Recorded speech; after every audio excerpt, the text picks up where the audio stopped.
PB Shelley नाम के एक अंग्रेजी लेखक हुए। ओzymandias नाम की उनकी एक कविता बड़ी फेमस है। ओzymandias मिस्र के एक राजा का नाम था। कविता कुछ यूं है कि ओzymandias की एक मूर्ति रेगिस्तान में पड़ी है। मूर्ति का सर टूट के रेत में धंसा हुआ है और बगल में लिखी हैं ये पंक्तियां। मेरा नाम ओzymandias है, मैं राजाओं का राजा हूँ। मैंने जो काम किए हैं हे शक्तिमान लोगों, देखो और मायूसी में जियो।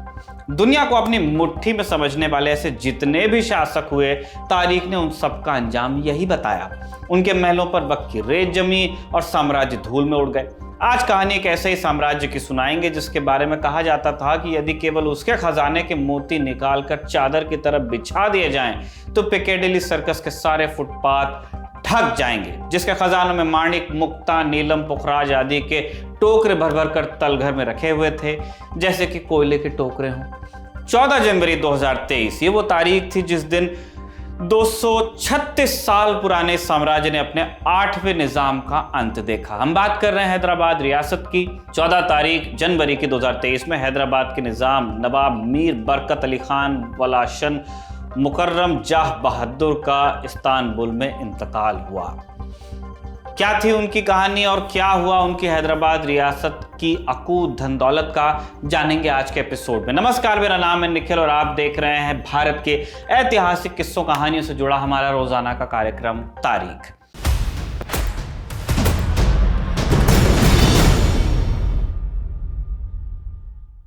शुरू करते हैं। रोपर लेथब्रिज अपनी किताब the golden book of India में बताते हैं कि निजामों की वंशावली पहले खलीफा अबू बकर तक जाती है। आधुनिक काल की बात करें तो 1650 के आसपास उनके वंशज ख्वाजा आबिद खान समरकंद से दक्कन आए। यहाँ उनकी मुलाकात मुगल शहजादे औरंगजेब से हुई, जो तब दक्कन के गवर्नर होते थे। 1657 में जब औरंगजेब और दारा शिकोह के बीच उत्तराधिकार की लड़ाई छिड़ी, आबिद खान ने औरंगजेब का साथ दिया। औरंगजेब ने आबिद के बेटे गाजिउद्दीन खान की शादी पिछले वजीर की बेटी से करवा दी। इस शादी से एक बेटा हुआ मीर कमरुद्दीन खान। औरंगजेब की मौत के बाद मुगल साम्राज्य में एक और उत्तराधिकार की लड़ाई छिड़ी। अगले 2 दशक मुगल बादशाह एक के बाद एक बदलते रहे। 1713 में मुगल गद्दी पर बैठे फर्रुखसियर ने मीर कमरुद्दीन खान को दक्कन का गवर्नर नियुक्त किया। उन्हें 6 सूबों का सूबेदार और कर्नाटक का फौजदार बनाया गया। कमरुद्दीन सफल शासक थे, लेकिन सैयद भाइयों की चाल से उन्हें इस पद से हाथ धोना पड़ा। बादशाह मोहम्मद शाह रंगीला के काल में उन्हें पहले मुरादाबाद और फिर मालवा भेज दिया गया। यहाँ भी उनकी ताकत में इजाफा होता गया। सैयद भाई कमरुद्दीन की बढ़ती ताकत से खबरदार थे। उन्होंने एक बार फिर कमरुद्दीन को पद से हटाने की कोशिश की, लेकिन कमरुद्दीन ने तंग आकर अपने पद से इस्तीफा ही दे दिया और सीधे दक्कन का रुख किया। सैयद भाइयों की मौत के बाद मोहम्मद शाह ने कमरुद्दीन को वजीर का पद ऑफर कर दिया। इस बीच दक्कन के एक सूबेदार मुबरेज खान ने कमरुद्दीन के खिलाफ विद्रोह कर डाला। बहुत सारे नाम आ रहे हैं, ध्यान से सुनेंगे सब समझ में आ जाएगा।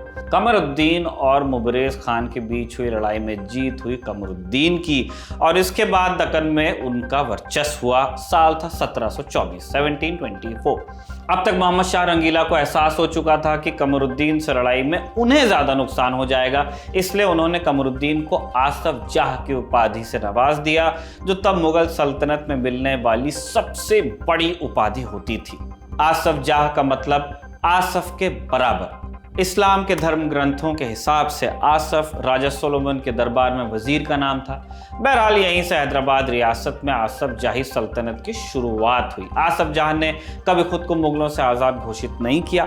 आसफ जाह के राज में भी मुगलों का झंडा फहराया जाता रहा और साल 1948 तक जुमे की नमाज औरंगजेब के नाम पर पढ़ी जाती रही। हालांकि व्यावहारिक रूप से आसफ जाही एक अलग आज़ाद रियासत हो गई थी, जिसको कहते हैं अंग्रेजी में for all intends and purposes. इसके अगले 100 सालों में मुगलों की ताकत कमजोर हुई और दक्कन में मराठा ताकतवर होते गए। मराठाओं और हैदराबाद के निजामों के बीच कई जंगें हुई, जिनमें मिली हार के चलते निजाम मराठाओं को चौथ चुकाने लगे।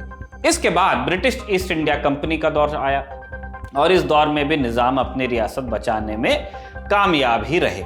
आसफ जाह की परंपरा में आगे चलकर कुल 8 निजाम हुए, जिनमें से सबसे मशहूर थे आसफ जाह मुजफ्फरुल मुल्क सर मीर उस्मान अली खान, जो 1911 में हैदराबाद के 7वें निजाम हुए।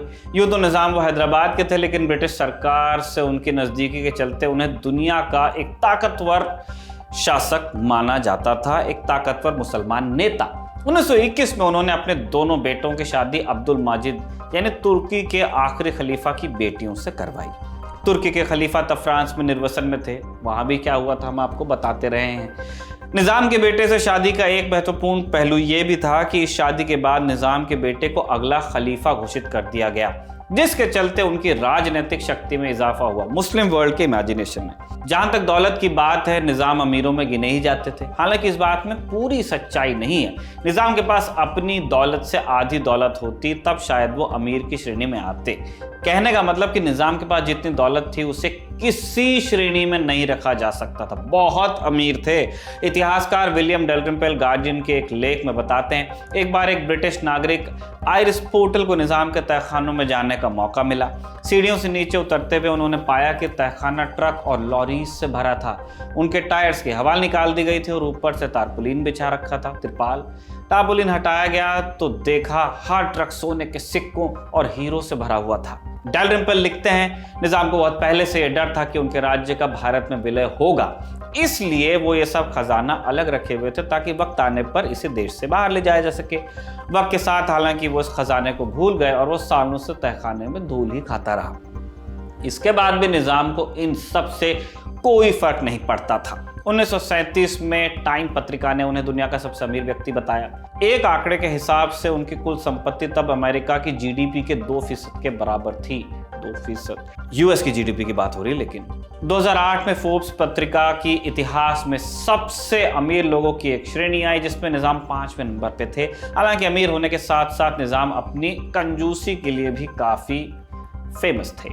किस्सा है कि जब भी निजाम को उनके विदेशी दोस्त सिगरेट ऑफर करते तो निजाम एक सिगरेट निकालने की बजाय 4-5 निकालकर अपनी जेब में रख लेते। एक और किस्सा है कि एक बार जब कपूरथला की महारानी प्रेम कौर निजाम के बुलावे पर हैदराबाद गई, निजाम ने उन्हें देखा और देखते ही दिल दे बैठे। मतलब निजाम को लग रहा था कि मैं दिल दे चुका हूँ। एक शाम जब महारानी खाने की मेज पर बैठी तो उन्होंने देखा कि उनके नैपकिन में हीरे रखे हुए हैं। हालांकि बाद में जब हीरों की परख की गई तो पता चला कि हीरे नकली हैं। किस्सा है, निजाम के पास तमाम दुनिया की दौलत थी। दुनिया का सबसे बड़ा 282 कैरेट का जैकब हीरा वो पेपर वेट की तरह इस्तेमाल करते थे। इसके बावजूद हैदराबाद रियासत की हालत खस्ता थी। आम लोगों की बात कर रहे हैं। डैलरिम्पल लिखते हैं कि 1940 के आसपास हैदराबाद में माहौल कुछ ऐसा था जैसे फ्रेंच क्रांति की पूर्व संध्या पर था। सारी ताकत जमींदारों के हाथ में थी, वो पैसा पानी की तरह बहाते थे, जबकि आम जनता मानो मध्यकाल में जी रही थी। डैलरिम्पल लिखते हैं कि हैदराबाद की हालत देख कोई भी बता सकता था कि ताश का ये महल ज्यादा दिन टिकने वाला नहीं है। ऐसा ही हुआ भी। आज़ादी के बाद निजाम हैदराबाद को भारत से अलग रखने की भरपूर कोशिश करते हैं, लेकिन उनकी कोशिश काम नहीं आती। ऑपरेशन पोलो के तहत 562वीं रियासत के रूप में हैदराबाद का भारत में विलय करा ही दिया जाता है। ऑपरेशन पोलो और हैदराबाद के विलय की कहानी हम तारीख में पहले बता चुके हैं। आप देखना चाहते हैं तो डिस्क्रिप्शन में आपको लिंक मिलेगा, देख सकते हैं। 25 जनवरी 1950 को निजाम ने भारत सरकार के साथ एक समझौते पर दस्तखत किए, जिसके तहत भारत सरकार ने उन्हें प्रतिवर्ष 42,85,754 रुपए का प्रिवी पर्स देने का वादा किया। निजाम ने 1 नवंबर 1956 तक हैदराबाद के राज प्रमुख के तौर पर भी काम किया। इसके बाद राज्य पुनर्गठन विधेयक के तहत उनकी रियासत को 3 भागों महाराष्ट्र, कर्नाटक वालों के हिसाब से कर्नाटका और नवगठित राज्य आंध्र प्रदेश में बांट दिया गया। साल 1967 में मीर उस्मान अली खां की मृत्यु हुई। इसके बाद औपचारिक रूप से 8वें निजाम बने मुकर्रम जाह उस्मान अली खां के पोते थे और उन्होंने अपने बेटों को दरकिनार कर अपने पोते को अपना उत्तराधिकारी घोषित किया था। यूं तो मुकर्रम औपचारिक रूप से निजाम थे, बेहद अमीर व्यक्ति भी थे, लेकिन चूंकि ये एक लोकतांत्रिक देश है, भारत की बात हो रही है, इसलिए इनकी एक पहचान यहाँ पर बताना जरूरी हो जाता है। एक और पहचान, मुकर्रम जाह कुछ वक्त के लिए देश के प्रधानमंत्री जवाहरलाल के ऑनररी एड द कैंप भी रहे हैं, एडीसी। साथ ही 2010 में उन्होंने एक इंटरव्यू के दौरान बताया कि नेहरू उन्हें किसी मुस्लिम देश का राजदूत बनाना भी चाहते थे। बहरहाल अब उनकी लोकप्रिय पहचान पर चलते हुए इस निजाम शाही का वैभव आपको बता देते हैं। गार्डियन के लेख में विलियम डैलरिम्पल लिखते हैं, निजाम के महलों में 14,718 लोगों का स्टाफ था। निजाम उस्मान अली खां की 42 मिस्ट्रेस भी थी और उनका स्टाफ अलग से था। निजाम के मुख्य महल चौमोहल्ला में 6,000 नौकर काम करते थे। सुरक्षा का भी इंतजाम था। 3,000 बॉडीगार्ड्स थे जो अरब बॉडीगार्ड्स। 28 नौकर सिर्फ पानी लाने के लिए थे, वहीं 38 का काम झूमरों की सफाई करना था। इसके अलावा 10-12 नौकर ऐसे थे जो सिर्फ निजाम के लिए अखरोट पीसते थे। इन सब के बावजूद निजाम की प्रॉपर्टी की हालत खस्ता थी। गराज में 60 गाड़ियां थी, जिनमें से सिर्फ 4 चल पाती थी। इनमें से एक लिमोजीन को जब निजाम की ताजपोशी के लिए ले जाया जा रहा था, वो बीच में खराब भी हुई। इन सब चीजों के रखरखाव और तनख्वाह का बड़ा बिल बनता था। फिर भी 1971 तक सब ठीक रहा। सरकार से मिलने वाले भत्ते से काम चलता रहा। फिर 1971 में एक और घटना हुई। इंदिरा गांधी सरकार ने प्रीवी पर्स पर रोक लगा दी, जिसके चलते निजाम के सामने लिक्विडिटी की दिक्कत खड़ी हो गई। तरल मुद्रा, कैश, रोकड़ा। इसके अलावा पिछले निजाम मीर उस्मान के 16 बेटे और 18 बेटियों सहित सैकड़ों में पोते पोतियां थी। ये सभी निजाम की दौलत में से हिस्सा चाहते थे, जिसके चलते नए निजाम को कई सारे कोर्ट केसेस से जूझना पड़ा। इस सबसे परेशान होकर 1972 में मुकर्रम जहां ने हैदराबाद छोड़ा और वो ऑस्ट्रेलिया के पर्थ राज्य में जाके बसे और यहाँ के एक शीप फार्म में वो रहने लगे। थोड़ा सुकून चाहते थे। इस चक्कर में उनकी पहली बेगम प्रिंसेस एजरा से भी उनका तलाक हुआ। ऑस्ट्रेलिया में रहने के दौरान वो समाचार पत्रिकाओं के लिए कौतूहल का विषय रहे। एक बार एक इंटरव्यू में उनसे पूछा गया कि निजामों का वंशज ऑस्ट्रेलिया में भेड़ क्यों चरा रहा है। इस पर उन्होंने जवाब दिया कि इस्लाम के पहले खलीफा अबू बकर भी चरवाहे थे, फिर मैं क्यों नहीं हो सकता। जॉन जुब्रज़ीकी अपनी किताब द लास्ट निजाम में लिखते हैं कि एक बार ऑस्ट्रेलिया के प्रधानमंत्री बॉब हॉक ने निजाम से मुलाकात की इच्छा जताई। निजाम ने जवाब दिया, मुझे अकेला छोड़ दीजिए, मैं जानता हूं मैं हैदराबाद का निजाम हूं, इतना काफी है। करीब 2 दशक ऑस्ट्रेलिया में रहने के बाद 1990 के दशक में मुकर्रम जहां ने ऑस्ट्रेलिया छोड़ा और इसके बाद कभी लंदन तो कभी तुर्की में समय बिताया। इस दौरान मुकर्रम जहां ने 4 और शादियां की। उनकी एक बीवी हेलेन सिमंस का 1989 में एड्स से निधन हुआ। कुछ शादियों में तलाक के बाद उन्हें अपनी दौलत का एक बड़ा हिस्सा देना पड़ा, जिसके चलते हैदराबाद में उनकी जितनी प्रॉपर्टी थी उसका रखरखाव मुश्किल होता गया। डेलरिम्पल लिखते हैं कि साल 2001 में उन्हें हैदराबाद में निजाम के कमरे में जाने का मौका मिला। वहां सैकड़ों साल पुराने बहुमूल्य अस्त्र शस्त्र रखे हुए थे। कुल 8000 डिनर सेट थे, जिनमें से हर डिनर सेट में 2600 बर्तन थे। कोठी महल का एक कमरा पूरा फ्रेंच शैंपेन की कैरेट से सीलिंग तक भरा हुआ था, छत तक। 30 सालों से ये सब चीजें धूल खा रही थी, क्योंकि निजाम मुकर्रम जहां को इन सब की कोई फिक्र नहीं थी। 1996 में हैदराबाद के इन पुराने महलों और ऐतिहासिक धरोहरों को दोबारा सहेजने का काम शुरू हुआ। साल 2002 में निजाम की जायदाद को रिस्टोर कर एक संग्रहालय बनाया गया। उनकी कई संपत्तियों पर मामला 2023 में कोर्ट में ही है।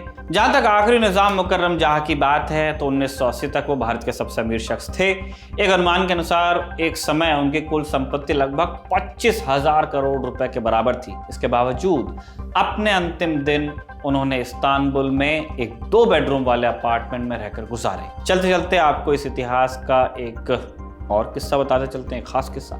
साल 2002 में जब अधिकारी हैदराबाद में निजाम की जायदाद का हिसाब किताब कर रहे थे, उन्हें एक खास दस्तावेज मिला। इस दस्तावेज से सामने आई भारतीय इतिहास की एक छुपी हुई कहानी। पता चला कि 1940 के आसपास निजाम उस्मान अली पुर्तगालियों से गुआ खरीदने की कोशिश कर रहे थे। गुआ क्यों? क्योंकि उन्हें अपने राज्य के लिए एक पोर्ट की जरूरत थी, जिसके जरिए वो बाकी दुनिया से ट्रेड कर पाते। उन्हें एहसास हो गया था कि वक्त आने पर भारत सरकार उनके राज्य को अलग थलग कर सकती है। 1948 में उनका यह डर सही साबित भी हुआ। भारत ने हैदराबाद के आयात निर्यात पर शिकंजा कसना तब शुरू किया था। उस्मान अली ने जिन्ना से मदद मांगने की कोशिश की, लेकिन पोर्ट न होने के चलते उनकी सारी कोशिशें असफल रहीं और 5 दिन की सैन्य कार्रवाई के बाद हैदराबाद भारत का हिस्सा बन गया। वैसे भारत इसे पुलिस एक्शन कहता है। अंत में आपके लिए एक जरूरी सूचना दे देते हैं। ललन टॉप लेकर आया है आपके लिए एक membership programme, premium membership programme भी कह सकते हैं आप इसको। इसकी डिटेल्स क्या है आप इस छोटे से वीडियो में देख लीजिए। शुरू हो गया है YouTube पर ललन टॉप का नया मेंबरशिप प्रोग्राम LT प्रीमियम। क्या होगा इसमें? LT प्रीमियम मेंबर्स किसी भी प्लेटफॉर्म से 3 दिन पहले देख सकते हैं guest in the news room और किताब वाला जैसे कई शोज। ललन टॉप के हम सब एंकर्स हर हफ्ते आपसे करेंगे लाइव चैट, देंगे आपके सवालों के जवाब। ललन टॉप के न्यूज रूम में क्या होता है, अर्ली एक्सेस ब्लॉग में दिखेगी न्यूज रूम की रोचक जानकारी और उठापटक। ये मेंबरशिप लेने के बाद सिने सन्यासी समेत कई नए नवेले पॉडकास्ट भी आप सबसे पहले सुन पाएंगे। जो हमारे नए शोज प्रस्तावित हैं उस पर भी आपकी राय ली जाएगी, खास तौर पर क्योंकि आप हैं हमारे प्रीमियम व्यूअर। इसके अलावा मजेदार स्टिकर्स के साथ चैट कमेंट करके आप नजर आएंगे सबसे अलग। इन स्टिकर्स का इस्तेमाल आप YouTube के चैट और कमेंट सेक्शन में कर पाएंगे। इस मजे के लिए क्या करना होगा, इस जुड़ाव के लिए क्या करना होगा, जाना होगा ललन टॉप के YouTube चैनल पर और ज्वाइन बटन को प्रेस करना होगा। फिर सिर्फ 59 रुपए महीने में मिलेगा ललन टॉप आनंद। एप्पल यूजर नीचे दिए लिंक पर क्लिक कर LT प्रीमियम सब्सक्राइब करें। तो ये था आज का तारीख, जिसे लिखा था हमारे साथी कमल ने और कैमरे पे से रिकॉर्ड किया था जतिन ने। देखते रहिए दी ललन टॉप।